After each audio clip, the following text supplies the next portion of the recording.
everybody, it's Steph. Thanks for joining us for our first episode of Travel Agent Chatter that's on YouTube.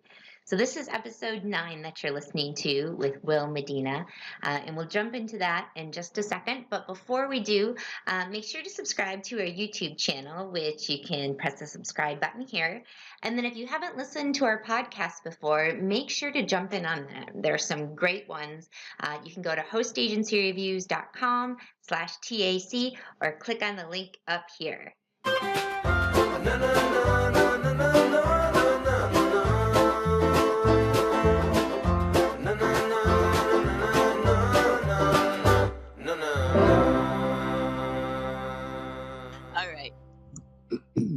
All right. Well, hello, all you fandabulous listeners. It's a beautiful day out, and I'm so excited that you're joining us today. I'm Steph Lee. I'm the founder of Host Agency Reviews and your host for today's episode. Now, what's different about it this time around is some of you will be listening to this via our podcast, and some of you are going to be watching this on YouTube because Will, who I'll introduce in just a minute, had suggested that we go on Zoom and actually have video. I was like, that's a brilliant idea. And voila, here we are. So you may have seen Will on social media. He's crazy active within the agent community and with his clients.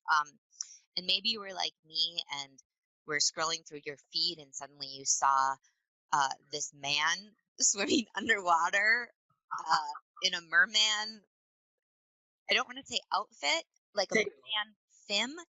And I was like, who is this guy with amazing merman technique? Like, it is amazing. And I will post it in our show notes and in the YouTube description so you can see this video because he looks like a real merman. I am a real merman. So Will specializes in destination weddings, and he has an average group size of around 50 guests. And his agency sold around $1 million last year. He kind of does a little bit by how they travel, so it's a little bit different. But to give you an idea of his growth, he started going really full-time 3 years ago. And that year he booked 11 destination weddings. Then last year he had 23 on the books. And then this year his goal is to keep the number of weddings the same, but to increase the value of the weddings. So he's not aiming to go for volume. He's aiming to go for quality. And so what we want to do today is kind of tease apart what is making him so successful and how he books these destination weddings without his head exploding, which, yeah, is mind-boggling to me. But so for those of you that are listening, we'll list the full transcript and show notes at hostagencyreviews.com/TAC, and you can click on volume 9. So today's itinerary is, the first thing we'll talk about is marketing. Then we'll talk about, I'm calling it type A-ing it, but it's really just Will is more of a type A agent. And so we'll talk about how that has helped him in his business. Then we'll talk about some booking secrets, and then we'll wrap it up with the warm fuzzy segment. So Will, welcome to Travel Agent Chatter. Thank you. Thank you for having me, Stephanie. I'm super excited to be here. It's very exciting. It's so exciting to be like face to face right now. It is. Technology is amazing. Mm-hmm. So before our call, we hadn't really chatted except over social media, and we have a lot in common because, you know, while you like to wear the fin, I personally like to dress up in inflatable T-Rex costumes. So I just saw that. So I don't think people know this, but it's like we're soulmates or something. So I have to ask you, how often do you pull out the old fin? Is this like a, weekly thing? What is it? No, I don't have much time anymore for weekly, but I live in Florida, so we do have winters as well. Not quite like the ones you have in Minnesota, but the water gets cold and it's too chilly for us to go out. Mm-hmm. So in the summer, lounge in it then? Yeah. So I just go in the hot tub. So, but in the summer, I pull it out. I would say once a weekend, like Saturdays or Sundays, just for an hour or so to go to the pool. But I've only had my tail for about a year and a half, so it's like a new thing for me. I've always had it like secretly. I wanted it like with the emoji, Uh-huh. on your phone. Mm-hmm. But like a year and a half ago, I bought it and I absolutely love it. You're a natural. You really are. Thank you. Well, so speaking of social, when we spoke, you said that social is your only marketing strategy. You don't do bridal shows, you don't do direct mail campaigns. Social is the only way you market. So, what platform are you getting the most leads from? So for me, social media I do a combination of Instagram and Facebook. Mm-hmm. On Facebook, however, it's the Facebook page is just a little bit of like cross posting from the Instagram page. And then I kind of drive the traffic to my Facebook group for brides. So it is kind of like a triangle, but I would say primarily is my Instagram account and definitely my Facebook group, like huge source of leads for my brides. And how many are in your Facebook group for brides again? It's just over 500 members right now. I keep focus on quality over quantity, so I decline a ton of people because I have like the little questions you have to answer before Mm-hmm. you join. And I don't know if you've seen like most of the consumer groups, you have one for every 100 consumer, you have 25 or 30 vendors. Mm-hmm. Not in my group, so the majority of those people are brides, and then I have like a small curated group of vendors that I do recommend. Anything from the save the date and invitation designs to photographers to makeup artists and things like that. Then I invite them to the group to be part of the collaboration. Ah, So gotcha. So most of them are brides. is there a turnover from the brides then after they've had their destination wedding, they leave? Some leave, but what I've noticed is that most of them actually stay in the group. Mm-hmm. They just love being able to like help other brides that basically are starting over in the process, and they like to, I would say sometimes they like to brag about what they did for their own weddings, and share how cute their invitations were, and brag about the resort they picked with my help, of course. um, I would say most of them stay, and it is nice because they do help, which actually helps me with the workload of having to be the only person responding. And then they're amazing advocates for my services. So it works out where they stay there and they just keep spreading the word. That's really cool. Hmm. Well, so one thing I found is that there's a danger in social marketing, and that if you're on it all the time, it can be such a time suck. I mean, I'm I go on social media and suddenly I find myself on a site that's telling me how to properly pet an ostrich, and I'm like, how did I end up here? What happened? And so how do you deal with that if you're communicating with brides via the messenger and you're in the feed? How do you not end up on those ostrich pages? I don't know how else to say it. No, I definitely understood because I hear agents that do that. To me, I will tell you, like I'm more of a podcaster, so I love listening to podcasts. I love listening to music, but most of my day I go like completely silent. So it is just me here on my computer, focusing on what I have to do. And I don't really, I'm rarely on YouTube looking up stuff. So I'm always like so driven to staying productive and just basically, getting what I have to do, getting shit done, Mm-hmm. that I don't really get distracted by those things. I will say though, um, if you are in the groups, especially because I have that group and then I belong to others, which sometimes if I'm scrolling through and I see a question, I pop in an answer because it gives me exposure as well, and it keeps me kind of current with the questions and the craziness that the brides are thinking. But I will say it's just about just being really focused on what you're showing up to do in social media. For me, it's all about connection and brand awareness. Like I'm not there just, hey, book me, talk to me. It's more about giving them value, like really sharing, sometimes even inspiration. Um, from time to time, I look at my Instagram, I'm like, oh my god, I haven't given a tip in like so long, but it's okay because not all the brides that are there or all the people that are there follow me just for the destination wedding piece of it, right? So I focus it more around it's a brand or personal brand around travel, where you're coming here to be inspired, to laugh and to be crazy with me. And it works. But in terms of like just not getting distracted and going to those sites, it's just not me. Now You don't care about how to pet ostriches? I don't now. I Oh. will say I do spend a really big amount of time inside of other Facebook groups for travel agents that I manage and that I help manage or admin. Again, just helping other agents, and we have one that we just laugh 24/7, and those are like my coworkers, because otherwise it's just me and my little Katrina there, and I don't have a mermaid here. That's so weird.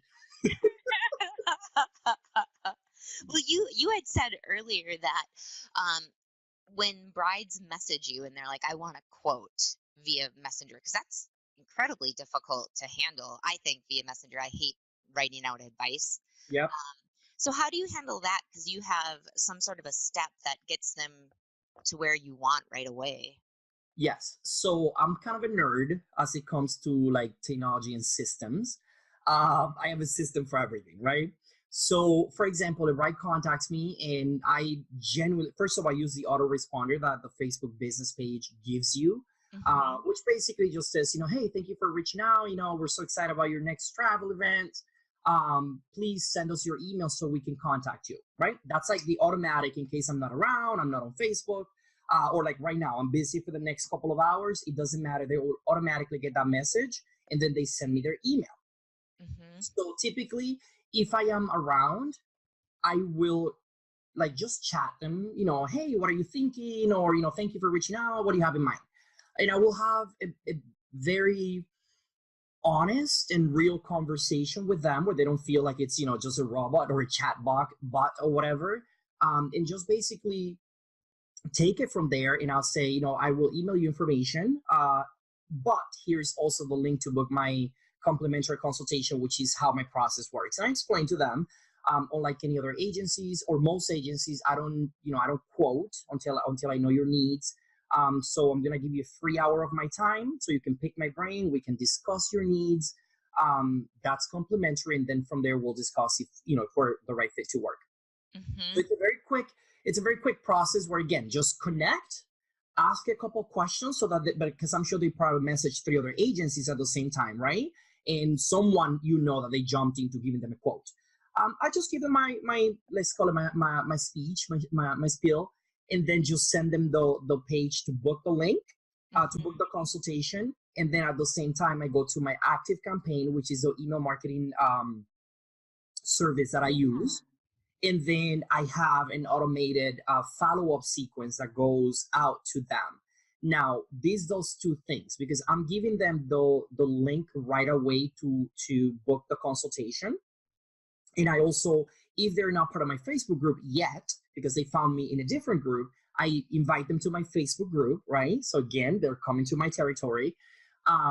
But they may not take action because they may be like, I don't know that I want to talk to anybody yet, right? Or they may be, I don't know, these other agencies giving me quote. No big deal. They may not take action, or they may be at work and just forget. Then I hit them via email, and then that email system hits them for about, I would say, 3 weeks with, just tips and like things that basically build up not only my authority, but also help them with questions and things that they may not know, and other questions that they may be wondering. For example, one of them could be, what is the difference with booking with me versus booking online? So I wrote a heartfelt response, Will style, that actually addresses that. So it's me, it's a template, but it's me answering that question to them, and that goes to them. So do you send them to your blog, or or is the whole message in the email? I do a combination of both. So some articles or some responses, let's call it frequently asked questions, they are shorter. So I just give it to them, especially at the beginning. And then there are others where I insert half of the blog and then read more, go to the website. So again, that I'm hitting them from different angles. So I do a combination of both, but definitely I use the blog strategy a lot, especially with the longer email. Is so key. Yeah, exactly. Especially the longer emails, because it's too much to explain. So getting their email, it's definitely key. And one thing I wanted to mention too is, so you use Acuity for your scheduling software, right? Yes. Hmm. Yeah, we'll put a link to that, and then also the what is the name of the Active campaign. active campaign, which I looked up and it had great reviews. So we'll put a link to those in the show notes or in the YouTube description. Um, and they're really great. Acuity, if you haven't tried it, it's $15 a month for the basic plan.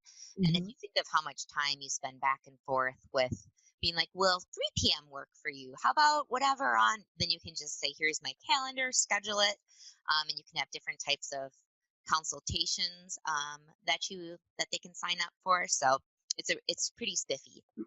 It is. And let me tell you one more thing about Acuity that a lot of agents don't think about, especially now during the training. It's stuff that I had to talk about a little bit more in detail so they would understand. Um, I have been using Acuity for about 4 to 5 years. So excuse me if the plans have changed because I'm grandfathering to one of their older plans. Me too. But I believe they have a free plan that you start out, like if you don't need, a lot of connectivity and whatnot. So they have the free one. But let's just talk about the $15 one. So even That the one, by the way, just for everybody, is a 30 days, I think, free. They ixnayed that, I think, last the actual month. free one. Okay, Mhm. but let's say it's $15, right? I started paying for Acuity before I actually needed it all the time. But there is something that I like to call opportunity cost. You have to think about the $15. I mean, that's 2 trips to a Starbucks, sometimes just one. But in reality, what it is doing to me is doing two things. Number one is putting the three. Number one is putting the ball in their court right away. So where you're not like, hey, are you available tomorrow? Oh no, sorry, I gotta work at 5 p.m.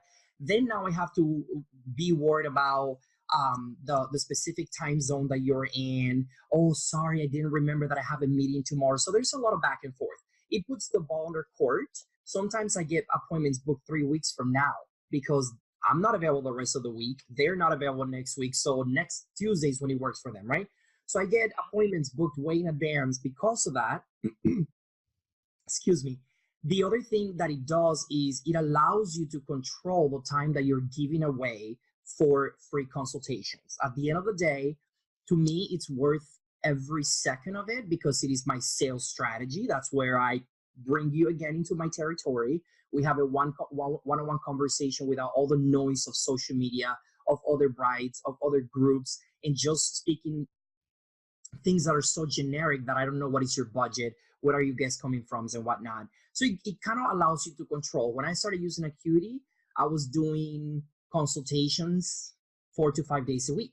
Now I only have 2 days a week that I do consultations. And very strategically, I know my Mondays are swamped. I don't want to talk to anybody on Friday in terms of like new clients and whatnot. So I have 2 days a week. And if I'm out of town, I have the ability to go in and adjust that and take away those days from there. Yeah, that's fantastic. And then the third thing that it does is that it allows you to ask, kind of like intake. It has an intake form so that when I'm showing up to this meeting, I already know if you're gonna book me or not. Not 100%, right? But I have a really good feeling because I'm asking you key questions about what is your budget. Do you have a passport? What are your guests coming from? Have you done any other research with any other agencies? What is your vision, right? Because all of these things are very important. So by the time I get to this phone call, I'm ready. Hmm. Like I am prepared. Like I just go and then I go have my regular conversation to dig a little bit deeper versus sitting here like, oh, how can I help you? You Yeah. know, it just gives you that insider information. And lastly, if they don't fill it out, they're not interested in my time and I don't want them to waste it. So it just weeds out the shoppers as well. Yeah.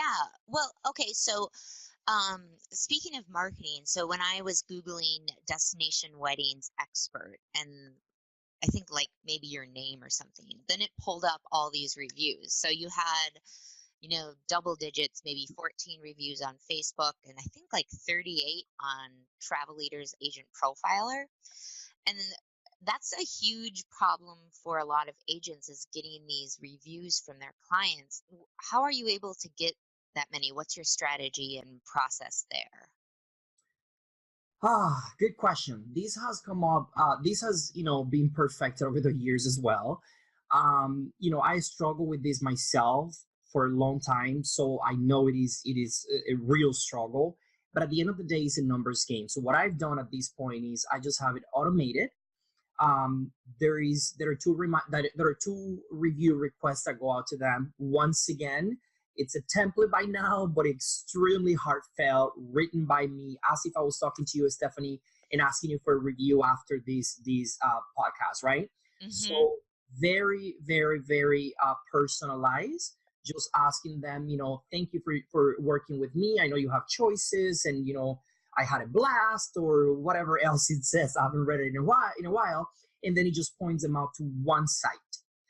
So I would say for me, consistency has been key. So asking every single trip, therefore, is automated. So if 10 people travel and only one give me a review, it doesn't matter. I do so many groups a year that they are going to pile up eventually. So consistency has been key, and then just picking the one thing. Like I've seen agents that send out 4 links. Hey, would you care to review me? And they want to review on Yelp. They want to review on Travel Leaders. They want to review on Wedding Wire. They want to review on Facebook, and it just doesn't work. Mm-hmm. Clients don't have that time, and clients, I mean, they don't care that much. Let's be honest, right? So you got to catch them when they're hot. To me, it's exactly 3 days after their trip return. Why is that? I tested it. I tried the day after. It was too soon. Nobody answered. I tried a week later. People already get back to their routine. So to me, 3 days was that we're like, okay, you're already caught up. Let's say you arrive home today from work, from a trip. It's Wednesday. So tomorrow you get back to work is Thursday. You're swamped on emails. Then Friday you're still going through the motions, and then Saturday you're already like really starting to miss, that vacation life and the breakfast in bed kind of thing. Mm-hmm. So for me, I play with a lot of different days. 3 days for me has been the magic number to get those reviews. And again, just every single person that travels gets it. So that's really good because you get a lot more. And it also keeps me on my toes because I know if they're getting that link no matter what, I better make sure that my service was up here every single step of the way. And then you do a follow-up email if they don't. Yes, I have on active campaign. I have it again, an automated one that goes as part of my travel tips. About 30 days after that one doesn't get as many like as much feedback, to Mhm. be honest with you, but it's there, right? It Yeah. just goes out to everyone. So if it gets me at one more month, that's 12 reviews in one year that I didn't have. Yeah. Well, since you're a self-described type A personality, I figure we better stay on task and start moving into the next segment, which is type A in it. So you kind of have a methodology and structure for and a flow for everything in your business. And once a bride and groom have um, done their hour-long free consultation with you, and they've decided they want to sign on with you, um, you set them up with a premium website and a project management board, which we'll get to in just a second. But before we do that, is it hard to set up this premium website? Can non-techie agents do it? And what exactly is it? Oh my God, it's super easy. Non-techie agents can do it because my brides can do it. Like all of them do it. So, and not all of them are techie, regardless of their age. Like everybody thinks millennials are like super techie and whatnot. So once again, I use 4 or 5 different sites, anything from creating Facebook groups to creating my own websites for my couples in, I think I used to use Weebly at Hmm. one point, and I think I tried Wix. Like I've done it all, right? I had one of those free honeymoon registry that gives you a free website and whatever. None of it really looked and felt the way I wanted my brand to be reflected, Hmm. and they were a little bit less user friendly. So now I include in all of my bookings, include a wedding website with Happy Couple. This is the cutest name ever. I know, I love it. Uh, Happy. and it's not free, hence the name premium, but they're stunning. And what I really like about it is that they have so many different like upscale design, anything from really simple, beachy to super floral or elaborated or glitter that you can choose. And I basically help them choose one that is going to like flow into their save the date. And it's kind of like the segue to telling their guests what kind of wedding affair they're going to have. Mm-hmm. I'm a firm believer that you can't expect people not to wear flip flops and shorts at your beach wedding if you have been casual Vista printing it all the way from the beginning. You kind of have to set that expectation that just because it's a beach wedding, it has a theme that you have chosen as a bride and groom. Mm-hmm. Yeah, so everybody gets that website, and it's super easy to set up. I buy it for them as part of my package. They all with their email, so they set up their stories, the pictures, and whatnot. I used to do all that before. It's super time consuming, and then you have to chase them to get that information. No more. That's So smart. they can spend a week or 3 months doing that. I don't care. I set up the travel page, and Mm-hmm. that has information, anything from pricing, travel insurance, payment plans, resort photos, booking forms. Like literally they have everything they need there to book if they read. Okay.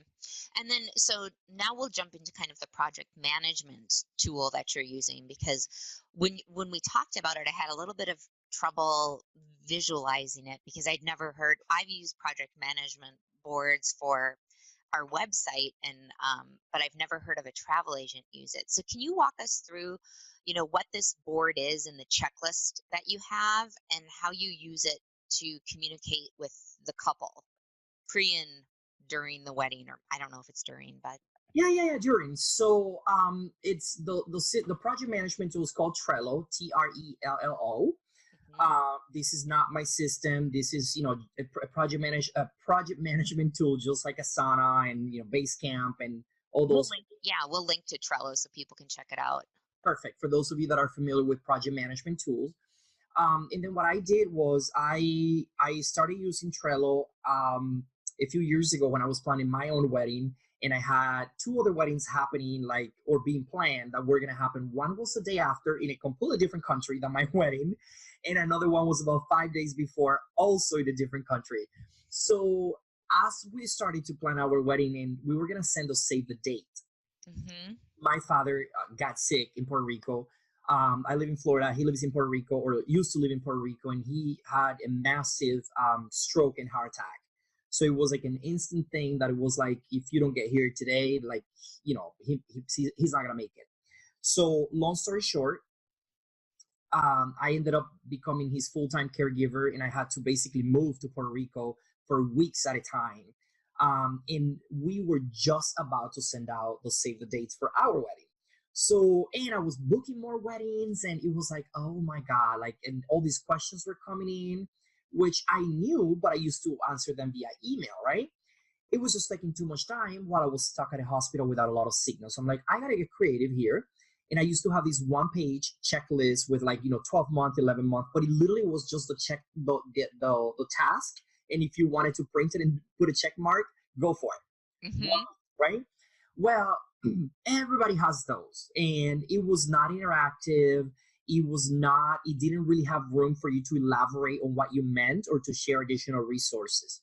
So Trello came around. I created this checklist based on the paper one that I had. And then as I started planning my own wedding, I started to basically build stuff into it, that were very specific to destination weddings, because none of the other stuff out there that you get from, Wedding Wire, The Knot, and those big wedding companies are customized for, weddings abroad. They're just your traditional wedding. Hmm. Um, and then that's kind of how it started. So I now sell, like, essentially sell it. It's included, but I'm, explaining to my brides as part of the consultation, and just show them how, this is basically my brain on a checklist that is interactive.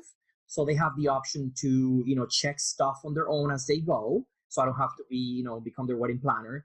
And then also, we have the option to collaborate in it, which basically takes them out of my email Hmm. so that I can, just have a more organized collaboration with them. And what I mean by collaboration is, there's a lot of back and forth when you're showing them the first round of hotels. There's a lot You of do back that and all in Trello. You have forth. like these are your resorts, and then you give options, and then there's cards or something underneath them. No, I have a card that is basically, country, like destination options, right? Because sometimes they come to me and they want, the Maldives, St. Lucia, Jamaica, no Mexico, Puerto Rico, like they're all over the map, right? So we kind of start there. I use a tool called Bright Yonder, formerly known as Visual Itineraries, for those of you that may be familiar with it. And that's what I present, like my first round of resorts based on our consultation. Okay. And then I have one that talks about the resort. So it's resort choices. So I post that link there, and then I ask them to come back and basically go shop it, look around. I don't care. Like, I'm not even giving them pricing at that time. Just look at it. Tell me what is your how do you feel about them, and let's try to narrow it down to your top two. But basically, you can't go wrong with any of them because I've curated them for her. So it's not like I'm sending them the same resource to everyone, right? And you ask, like, one of the first questions you ask is their Pinterest page. Totally. Yes. Pinterest, their Pinterest page or link, so that I can see their vision in, how a resort that may be a little pricier, it's going to get it right. Or how the resort that they thought they wanted doesn't have that rooftop terrace or, that pier that they wanted. Because at the end of the day, and I've said this for a long time to agents, we cannot, or I would flip this and say, we have to stop as travel agents as just being people that are quoting and sending out, random resorts without looking at the wedding part of it. Yes, it is true that they're concerned about the budget price point for their guest, and obviously the resort is going to reflect that. But there's a big part of their wedding that it's around the wedding itself, right? Before they worry about the guests, they already had a vision about what they wanted their wedding to look like. And let's be honest, not all hotels are created equal. I've been to over 700 resorts since I've been in the industry, and some of them just don't cut it. It could be the cheapest one, but they could be the priciest one, but they don't have, maybe they're really great, but they don't have the nightlife that the couple wants, right? Yeah, for sure. I asked for the Pinterest so that I can marry the travel and the wedding piece.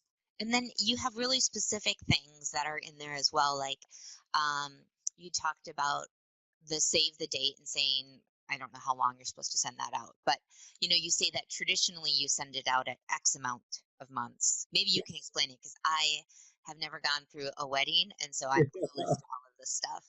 I've gone through so many now. Okay, so traditionally, going back to how most checklists and most bridal resources are for traditional weddings, traditionally, you're supposed to send out like the save the dates about like 3 months or so, and then like under 6 months, essentially, depending on what source you look at. So let's say 4 to 6 months, and then your actual invitations are supposed to go out like 6 to 8 weeks before the wedding. Well, honey, by 8 weeks, like this group gotta be like almost paid in full, right? Because we have a wedding to plan, and we have a final payment due dates that are not 45 days when you're dealing with 50 guests or 50 rooms. So I give them that basically at the 12th month, which is right at the beginning. So whether they hire me at 9 months or at 19 months, that is their first card that then talks about, pick out your save the dates. And then I give them examples of basically the wording. So now I added my own save the date so that they can see it. Another thing that I talk about there is like sunset, essentially the sunset time picker. Like, you have those brides that they really want a sunset wedding, right? Well, sunset is not universal at the same time everywhere, or every single day. So they may not know, and they okay, I want the sunset wedding. They tell the coordinator, which at some hotels, let's be honest, they do not know a damn thing about anything outside of their spreadsheets that they're sending out. They're just salespeople to me. Not everyone. I love my resort partners, but I'm just saying, you have to be aware that those little things are important before they commit to those things. and pick the right time for sunset. So if you have a wedding of 100 people and sunset is at 6 p.m., you should not be getting married at 5:30 or 6 p.m. because it's going to be pitch black at the beach. Beautiful. You need to time it where maybe you do the 4:30 or the 5 p.m. so that you have enough time for that cocktail hour, and then for those pictures at sunset with your honey, meaning for the bride and their partner. um, Hmm. so yeah, like those things that they're just not familiar or even aware that they should know before picking the perfect time, the perfect resort, the perfect location, all that good stuff. Yeah, we'll link to, because you gave me the website earlier, but to the sunset, where you can figure out the sunset. So if any other agents want to use that. Yep. Well, it's such an impressive infrastructure you've built for communicating with the bride and things like that. But let's move into like the actual booking portion. Um, so the first question is, you have a non-refundable, I have to get this wording right, destination wedding management fee for your services. So why do you call it a destination management fee, and how has it evolved over time? Well, it's evolved a lot, especially around basically my confidence and my experience. So when I started, I was charging, well, first I was charging nothing, then I was charging 250, then I created three different packages, and they included a bunch of different stuff. But they were like, over time, I just realized that they were getting in the way of people hire me because they had to make too many choices to work with me when Hmm. they already were overwhelmed by all of these other choices. So I just brought it down to one fee, um, that they, it's either, at that point, after an hour and a half that we have been talking, I mean, it's very clear. You either want my knowledge and my expertise, or you don't, right? If your thing is the bottom number, be my guest, and bless and release. So I have that fee. That's my professional fee that they pay me for to coordinate that. And this is essentially, just to pay for those tools that I use. I pay for Trello. I pay for, their Happy website. couple. For exactly, Happy Couple. We're gonna link to that just because it's just so cute, and they are really beautiful templates. They are gorgeous, aren't they? Hmm. Yeah, so that's my fee. And again, it's really not tied to the booking portion of it. For those of you that don't know, I'm hosted, which means in the state of Florida, I'm not allowed to charge fees for travel. So I don't charge fees for travel. So if you come to me for an FIT, or like the actual clients that are coming to me, like their guests that are coming to me for bookings, I don't charge them a penny. I treat it just like any other travel booking. But again, before we even book travel, there is so much other stuff that we have to do to get all of that, foundation or structure, as you call infrastructure, as you called it, Hmm. set up. That, number one, it's taken me a long time to build and to learn and to master. Number two, I truly believe, know and get it from the rights, that I've saved them a ton of headaches, hours, and complex complications down the road, that I deserve the fee. I've earned it. Hmm. So that's my fee. And again, it also helps that when I'm getting these brides, dealing with 15, 20, 23 groups at once, it's not easy, right? Hmm. So, and some of them cancel, right? So if Oh they yeah, 'cause it's cancel, now you do non-refundable, which is yeah, awesome. mine is non-refundable. So Hmm.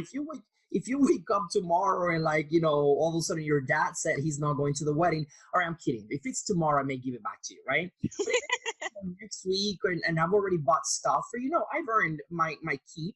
And again, I explained it very clearly in person, and then they get it in writing, and Hmm. through the invoicing system where they can pay, sign for it, so that we're both protected. And that's all on your website too, so people can check out how everything's on your website, that people can sign up for their consultation, they can pay online, which is really nice and automated. Yeah, the invoice for the wedding planning portion of it, or the wedding management, it's not in there. I use a separate invoicing system for that, because again, I Hmm. want the signature and whatnot. And again, it's not travel related. The Hmm. links in on my website are just my links, my reservation forms that link up to my vacation CRM, which is the CRM that I use for, like, the actual travel portion of the business. Hmm. Um, let's see. So just to let people know, when Will was talking, he's hosted by KHM. And if you're not aware of kind of what Will was talking about, where you're not able to charge fees when you're hosted because of the Florida Seller of Travel laws, it's too much to get into here, but we do have a great article on it that goes over it by all the different states. So you can better understand which states you need it in, and if you're hosted, what are the rules behind it. So we'll link to that in the show notes for you. But let's see. So let's talk about, you have a really strong opinion on contracted or flex groups, and you don't do one. Which one is that and why? Which one I don't do? Oh, yeah, well, I guess, or do. Okay. I do contracted groups, or room block, as they, most brides know it. I think the answer is simple, yet it's very complicated because it took me a lot of years to understand it. So the flexible group, some vendors call it a la carte, whatever. Flexible group is basically where the resort or the tour operator in this case is giving you a code, and then you are just booking a bunch of FIT rooms, and then anybody that books under that group code, you're gonna link it together, and that's how they know it's a group.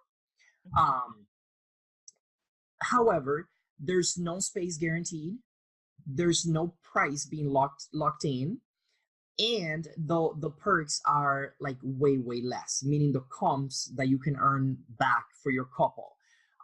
For example, most hotels will give you like one free room for every 10, for every 11, or for every 16 or 21 if you're doing flexible groups, versus the contracted room block. It's just so much easier because, oh my God, 79 reasons, but let me tell you just 2 or 3. Number one is, yes, it is more work because you have to really understand it so that you know that you are essentially taking on the financial, the fiscal responsibility for the couple, because at the end of the day, you are the one signing the contract with the tour operator. So it is your job as the agent to stay on top of those attrition dates and cancellation dates, so that if those dates are coming up, and let's say you reserve 30 rooms and you have only sold 12, you have a grace period where you can release all those extra rooms without bothering or stressing your bride, and without costing them any money. Okay, that's number one. So yes, they are a little bit more work up front, but in the back end, they save you so much more time. So one of the perks is that you can actually guarantee those 25 rooms that you're booking for these groups. So if you need 25 rooms, and let's say, this is an example I use during my sales calls. Let's say that, Herbalife buys out the entire resort, and, you only have 4 rooms booked because we all know that guests will wait. Now, of course, if they are buying the entire hotel, there is a chance that the hotel may say, hey, we need to move you, right? And you'll be like, yes, we want to be moved. We don't want to be with Herbalife. We want to be moved. But if it's not like a full buyout, and it's just, the hotel sells out because it's smaller, the hotel sells out because it's high season, or oftentimes what happens is the entire hotel doesn't sell out. The entry-level room categories is what sell out. So here are these people that waited, 7-8 months to book this room, even though they had this invitation. And without a room block contract, now they're stuck with having, if they want to go, they have to book the suites, they have to book all this other stuff. So having a contracted group is going to guarantee that the pricing won't change. It's going to guarantee that those actual rooms are there for you.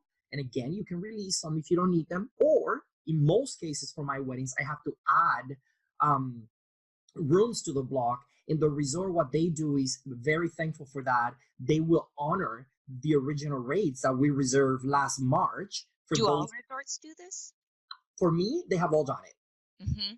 I have a really good relationship with my suppliers, so I don't know if that's what they do for every single one, but I have not had a single hotel come back and say, oh, sorry, we're going to give you the rooms, but they cost more now. So you have all of that wiggle room. And then in addition to that, the biggest thing is that a lot of agents and a lot of brides think that when you book a wedding, you book the group, you're done. Like, oh my God, they're going to rain now. They don't, right? You're going to get 10% of the clients that are going to book right away within the first 4 weeks. Then you get like 6 months and nobody talks to you. Like you get an email here and there asking you questions and whatnot, but you're not really booking a lot of them. And then they all rain, they come pouring the day that you're supposed to have the final deposit day, which hopefully you padded. And, Yeah, it's that's a good tip. yeah, then hopefully it's only 3-4 months down the road. So those are some of the perks that you can do. You earn a lot more comms for those. And then the last thing is that on the flip side, when you do a flexible group, you are basically having to quote Aunt Mary 5 times. Yeah. Mm-hmm. Because I used to get these. They will email me and be like, hey, we're attending, the Smith wedding. Can you please tell me how much it is for 7 nights? Everybody thinks that what they can afford 7 nights. I don't know why, right? So they come with those 7 nights, then they disappear because that's too expensive. Then they come back 2 months later. Can you check for me 5 nights instead from if I come in on that Wednesday? What are you doing when you have flexible rates? You don't have anything, signed. You have to go into the tour operator and quote again. Mm-hmm. So That makes a lot of sense. sometimes you've quoted one reservation 3 to 5 times, and this is no joke. With a room block, I give them in the website from the Yeah, beginning it's 3 to 7 nights, and then go book it. Well, I know you said it's a little bit more work up front, but it feels like less work to me because you have to read through the contract and make sure you understand any penalties or where things are going to help you, and what the bride and groom are getting. But it seems a lot smarter to me. So, A lot.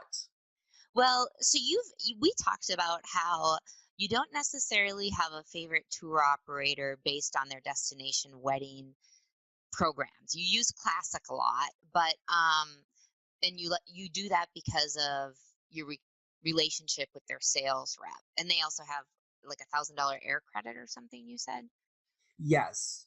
yeah. Uh, yeah. So my two favorite tour operators that I've used for the last few years of all of my growth have been Fun Vacations, and then Classic Vacations is definitely my number one at Mhm. this time for my land groups as it relates to contract. Okay, and then so what are your favorite resorts for destination weddings? I hate this question because I get it asked every day by agents and by brides. Here is the You can just political. direct them to this video or to this podcast. Yes. Say fast forward to 3840 and you'll hear the answer. So here's the political answer, but it's actually the honest answer. Mhm. To me, the biggest thing is resorts change all the time. If you have been in the industry for any amount of time, 4 or 5 years, and you've been to a resort a few years ago, and you come back, you may see that they have changed a lot. Sometimes not for the better, right? Whether there is service, they're looking dated or whatnot. Other times, it doesn't mean that the resort has gone downhill. It just means they open another resort that has similar price point, but it's now newer, better restaurants, better quality. So it's all about giving your clients the best value, right? I will note and say I am an independent agent, solo, that I don't have a boss telling me that I have to sell these 3 brands because of overrides. So I get to choose strictly based on my client's needs, and obviously something that matches my standards that I'm willing to put my name on. But really, it's. I will say, if I have to give you a few names, I will say the ones that I work with the most, based on the value that they provide for my couples in terms of cost of the wedding events and uh, cost of the rooms for the guests. I will say Hard Rock or AIC, um, AM Resorts, and Blue Diamonds or Royaltons. Mhm. Blue Diamonds or Royalton by Blue Diamonds. Those are my 3 biggest seller, and then I have Hyatts and some Playa Resorts, but those are the 3 biggest ones based on, again, at this time, based on their current packages, based on the level of quality that I receive from them and the support. Those are my top 3. If you have a larger group, is there a, a resort that's better because your wedding parties are quite large because you've had up to 100 or 110 or something. Mm-hmm. Um, if they have a larger group, is there a resort that weighs better for those couples? Yes, yeah, for sure. Hard Rock hotels, I think they're really hard to beat when it comes to larger wedding groups, Mm-hmm. based on their free private events. As I share with you, Palace also has some like that, but that's a different story. But they also have that program.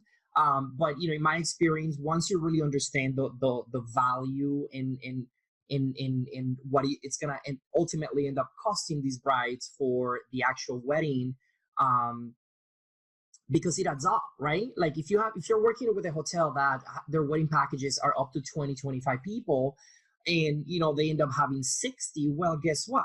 Yeah, their package for 25 was, let's say, $3,900, but then now every person is $130 or $150 or whatever the case might be. So it adds up really quickly.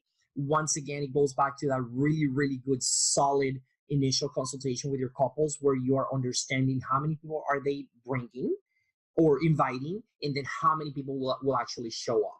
In my experience, almost without fail, I've had a couple that have surprised me, a few weddings, but almost without fail, I would say 60% of guests of my wedding list will come. Mm-hmm. And that was actually true for my own wedding as well. Okay. That's a really good figure to have. So, Yep. well, when an agent is thinking about entering the destination wedding space, because it can be very intimidating, what can they do to make sure they have the best chance for success? Whew. Another one of those frequently asked questions. Mm-hmm. You know, First you have to understand that Brazilas is a myth. Mm-hmm. Not all of them are like that. I always say my brides have Brazila moments, but for the most part, the rest of the time, I don't know if I just keep them in check or I Checklist. or it's the project management or whatever. But for the most part, I've been very, very lucky with brides that I adore. They are really, really good to me. Give me glowing reviews and basically just have the wedding of their dreams. So I would say that's a myth. So if you're not afraid of booking groups, if you're not afraid of dealing with essentially understanding the those things that go before the booking itself. I always tell my students, the wedding is the hook.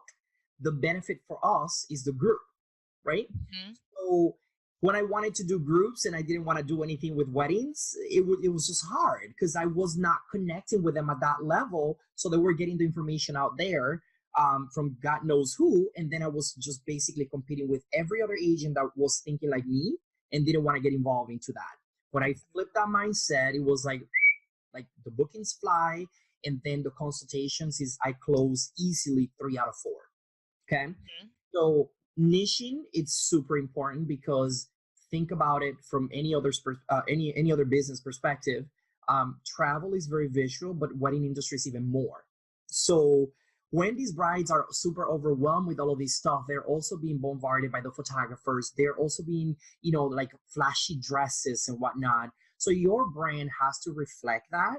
And it just has to speak to their needs. Otherwise, if your website is just talking about cruises, Disney, this and that, you're just a general medicine doctor when someone needs, a cardiologist or a dentist. Like it's just like, where do I go here? When you need a dentist, you don't go to the clinic, you don't go to the hospital, right? You go to the dentist's office. Mm-hmm. So just having a niche or a specialty is going to be super important.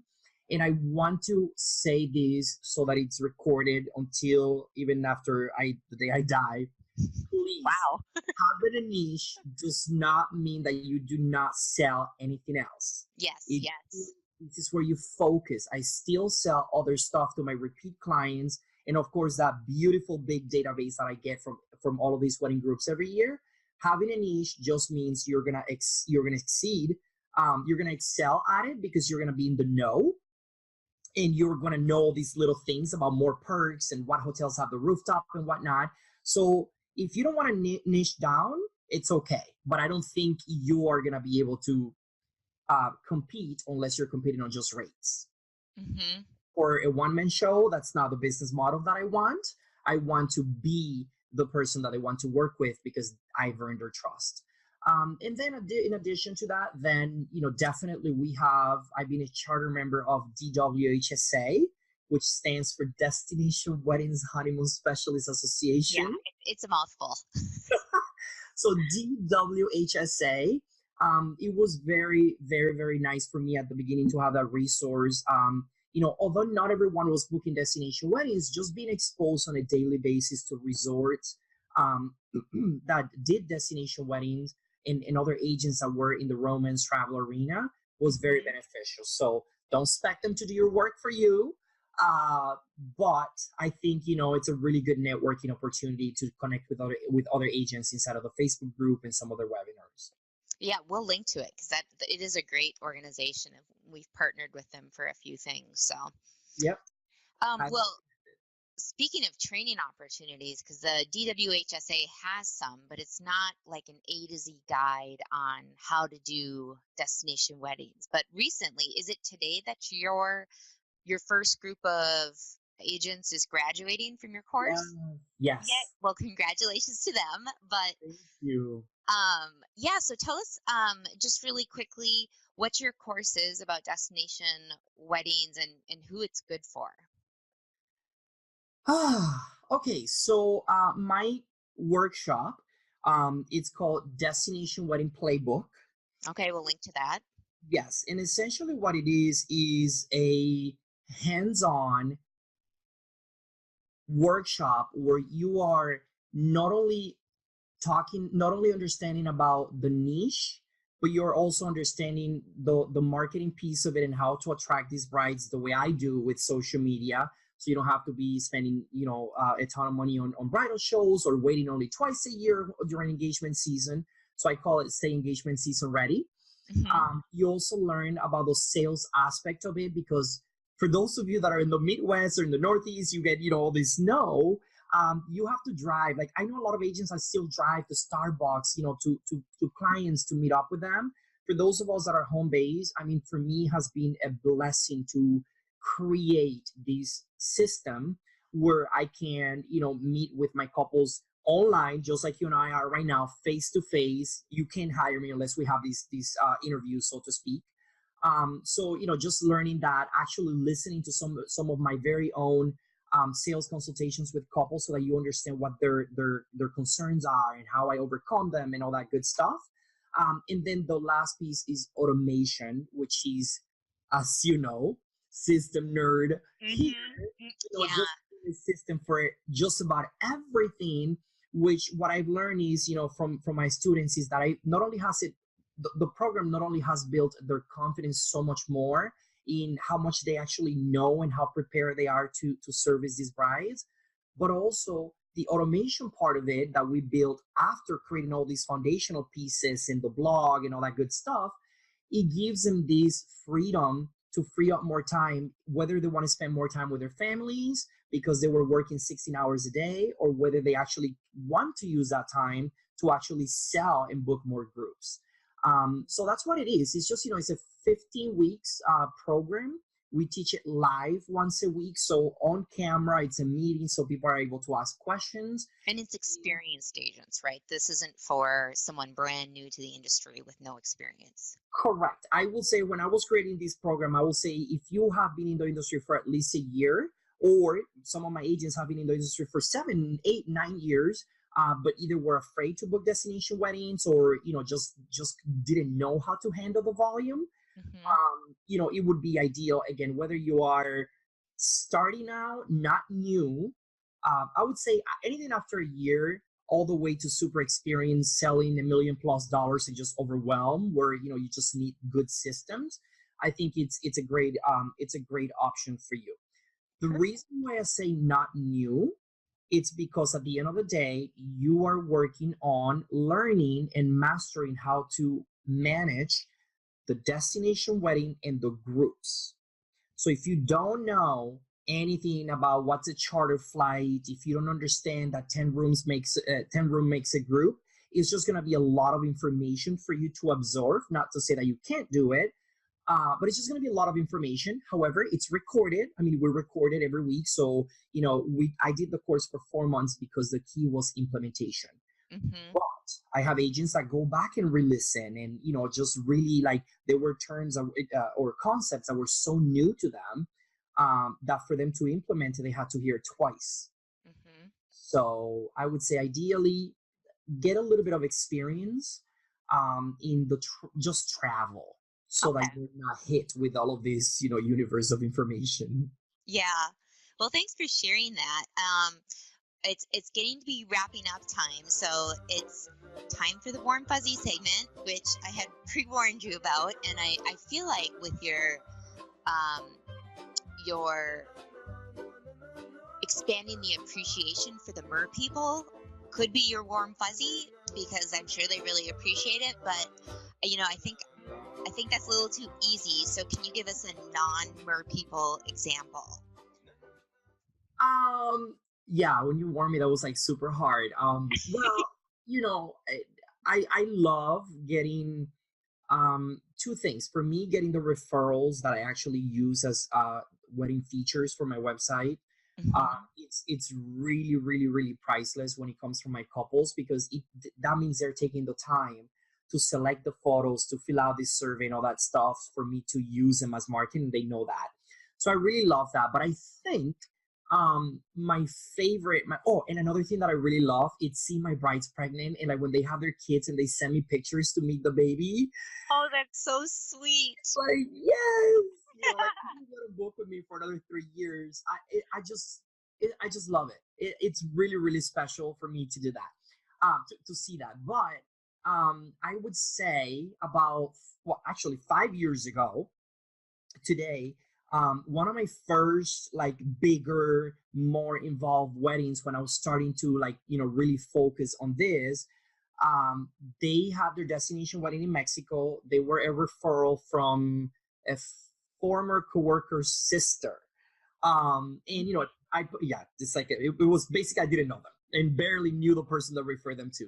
But anyways, they were super, super amazing to work with. I learned a ton from them, and I at the time I was living in Milwaukee, and they invited us to the wedding, me and my husband, and we're like, oh, okay, we'll come. Why not? It was February. Of course, we wanted to get out of there. So we went to the wedding, and we made so many amazing friends, and I've planned so many weddings from that particular group. But the warm and fuzzy for me was the fact that his parents, the groom's parents, were divorced. And like out of the blue, they asked me to walk the groom's mom down the aisle to the wedding. That's so sweet. You made such good friends. Yeah, it was just, yeah, it was just super cool to do that. And again, to this day, they're really good friends. They still send wedding referrals to me, and they will forever be one of my favorite weddings. Yay. Yeah. Well, that's all for today, but everybody stay tuned, because our next episode is we're going to be interviewing a VP of sales, and you'll hear about how she booked a 196-person group in just 4 weeks on a cruise. I know, super impressive. So, Will, it was a pleasure chatting with you today. Thanks so much for taking the time. Likewise, thank you for inviting me, and I hope this was helpful for many agents out there. Whether you just needed that little tech tool, or just encouragement to know that this is possible. When you and I were talking about before the recording, to me this was such a like lifelong dream. And I started so young. I was 24 years old. I was the kid that wanted to go on FAMs and drink up and stay up until 5 o'clock and then show Yeah, up the those were next the days. day. Right. And and there was a part of me that really didn't know this could be a business. Hmm. Like a real business that could support me for quite a few years. And it took me going on FAMs and meeting people that were actually making a living, that were not in the industry for 50 years. People that like me, that were just 5 years older than me, maybe. Hmm. Um, and they were already really doing it, and it just gave me the inspiration that I needed to really make this work, and quit my 9 to 5. And I'm really appreciative for that. So if this interview can help anyone know that this is possible for you, and that you can make it happen with working a little hard and then really smart, Hmm. There's definitely an ocean of clients out there that need people that are, prepared, trained, that care about, service and, doing what's right for the client. And that's my hope that we got to Yes. inspire a little bit today. Yes, it's very inspiring, and hopefully you'll get some. Usually, people will get calls or emails after, like for advice and things like that. And we'll also link to the, is it to your course in the show notes for people too. So thank you again, and have a wonderful Sure. day. Thank you. Have a good day. Bye, everyone.